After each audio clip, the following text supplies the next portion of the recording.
lives in Beverly, Mass. Let's have a round of applause for Jim Dunn.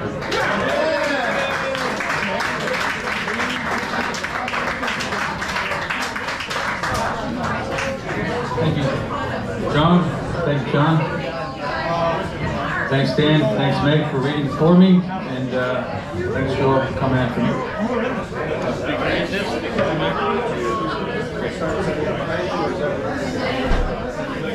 30 years ago, I was here with my friend Willie Alexander, and this poem is for him. I wrote the first single called Cataract in 1975, and this is it was right at his birthday a couple months ago. The soul and the sound of the man with the dancing hands refers to NPR and also has a little Kerouac in it. From vast rocks to the slippery cliffs of Rafe's chasm, I hear the resounding ring of your Afro-Cuban rhythm. It's the beat way down to your shoes. It's the beat to keep. It's the beatitude. It's the beat in the heart. It's being beaten down in the world. It's the rhythm of your rocking and the roll of your soul. The rhythm of the breeze, the roll of the sea, the rhythm of the rhyming sirens of the rocks, the roll of the waves, the rhythm of the beating wings, the roll of the sun arriving on the horizon. From the last echo of the velvet night to the first light of morning, you, luminous, white light, white heat of the bright bulb, bursting forth from the blinding flash of your shock of your locks, shooting flames from your head, and the twinkling glimmer of your saintly left eye squinting to see the heavenly vision of you as the granddaddy of everything right about music at that time, of all time, the jittery strangeness of a habitual outsider, faded in France, a new rose blooming, washing Cosmic Cafe Florian dishes in Kenmore Square. You can hear the rumbling shining through, but the soul has a sound, and the sound has a view, and the sound of the rumble is you. Standing jackknife, legs splayed, slouched behind your graffitied keyboard, hands dancing in unison on the sunny side of a soaring soul. In Salem with the preacher, in the Universalist church with the circling angels, in the cathedral of Lowell with Herbert Humphrey and Patti Smith, you, Willie of all time. Willie. Alexander. God bless you. This is for my friend Gabe, who's not here, but envisioned reading here years ago, so this is a poem for him that we're told this moment. A tall stalk of night for Gabe. Soaking it in is one thing, dishing it out is another. I see you in the attic of the old Worthen pub, a tall stalk of night, life, nimble words absorbing the universe in a particular moment. Poetry is the greatest force on earth, and the force is within you. Let it fly and listen all to the slow tear of the time and the ages that weep in rips in the cloth of unbridled freedom. 6 foot in the grave, 1 foot in the parade. That's where the music comes from.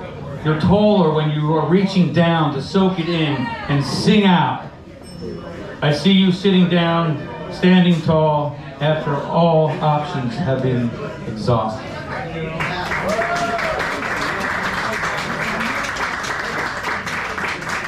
Lou Welch walked into the woods with the rifle, was never seen again, so this is Lou Welch in reverse. Lou Welch. Shluwell went to the well one too many times. He fell in and made no splash in the stillness of silent wishes. He walked backwards, ignoring the warning in the woods. The solar eclipse burning the shadow of his soul. He threw the bathwater out, blessing the baby, into the raging stream of his conscious quest. He bid toodle-doo to his tool belt and tape measure. The yellow cab taxied down the runway, and the meter was running interference. You and your shotgun set your sights on the sun with a hair-trigger cosmic finger, free of the wheel of safe sliding into home or heaven, whichever answers your knock at the door. Behind the mirror, the engraved stone reads, silence, marking an empty grave. Trick, trap, trusted enemy, kept close to the vest, in silent air-conditioned treaties signed by the sealed fates. He knew damned well he was eternally damned. chewed well, the cosmic cud of the happy cow.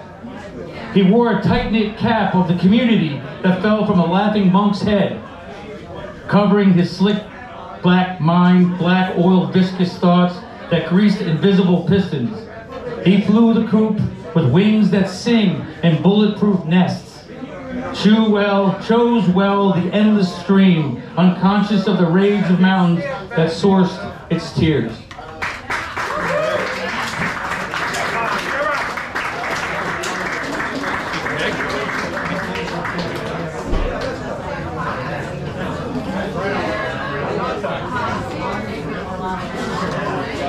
Poem for Jack Michelin. I want to make love to your parked blue Buick in the dull driveway. I want to dance the osmosis blues all over your sloppy silence. I want to slip you something made of fascist manifestos and extravagant drapery.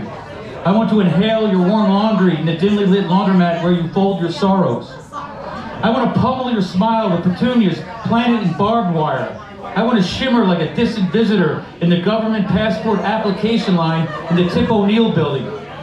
I want to please the crowd that never showed up at the party I never threw.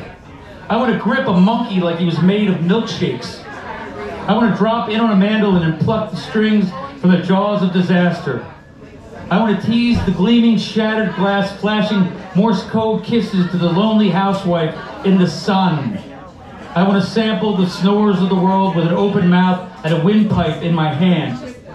I want to stroke the genius that runs along the hem of your crushed velvet couch.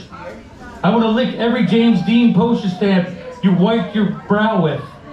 I want to lambada to the top of the Bunker Hill Monument and throw confetti tears from its gentle portal upon the sleeping history of Charlestown. I want to chime to the ceiling the depths of my cherry soda sorrows. I want to charm the determined snakes dancing on the burning sand of your brown belly. I want to hitchhike to my bedroom and get a Hummer to the Molly Pitcher rest area by a hooker dressed as a Hessian. I want to find the blackened match that Sherman dropped in Atlanta and that Muhammad Ali raised to the sky. I want to jump the turnstiles that spin their surprise in your eyes like Cabana ceiling fans. I want to wear a hard hat and a tool belt to my first communion. I want to repair the headlights on the speeding late model sedan that zooms through your dinner hour. I want to tiptoe around the unmentioned package tucked under your arm. I want to rivet the onlookers of bullfrogs that claim to be questions. I want to blare from your speakers the Gospels of St. Genet as enemy aircraft drop condolences. I want to outdistance the picket fence that marches after midnight and the lonely seminarian who slowly opens a jar. I want to slurp your sweet and sour soup and gargle with the gargoyles in your closet. I want to feel the same premonition the conductor felt as he slowed your train to an emergency stop. I want to color the caravan charcoal diamond moonlight and number the sands in your name.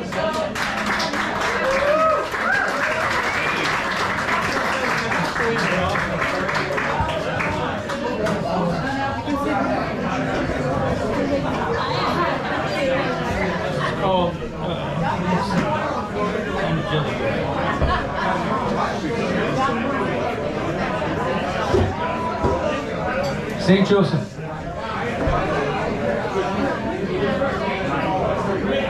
In the land of the rising sun on the other side of the world, somewhere where I have a record player memory of this time last year, bicycles with the ability to wound the beautiful paradise of a ticking clock, I see now that love is a bat sleeping in a drainage pipe. Kindness is a snake curled under a southern shotgun shack. On the outskirts of an abandoned plantation, in the shallow water of your semi-sleep, you hover just above. Every empty recess yard that I've walked by hurriedly, head down, hands searching for something in my empty corduroy pockets, I see your gentle reflection in the shroud.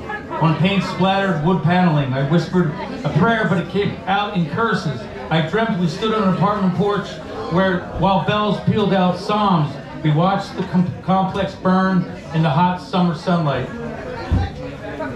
The flames shot so high that they tickled the ass of God. We stood and we waited for the final flash of white, wishing for a gentle kick in the head as the axe fell in the garage we swore we saw at the end of the dull, drunk driveway. Thank you.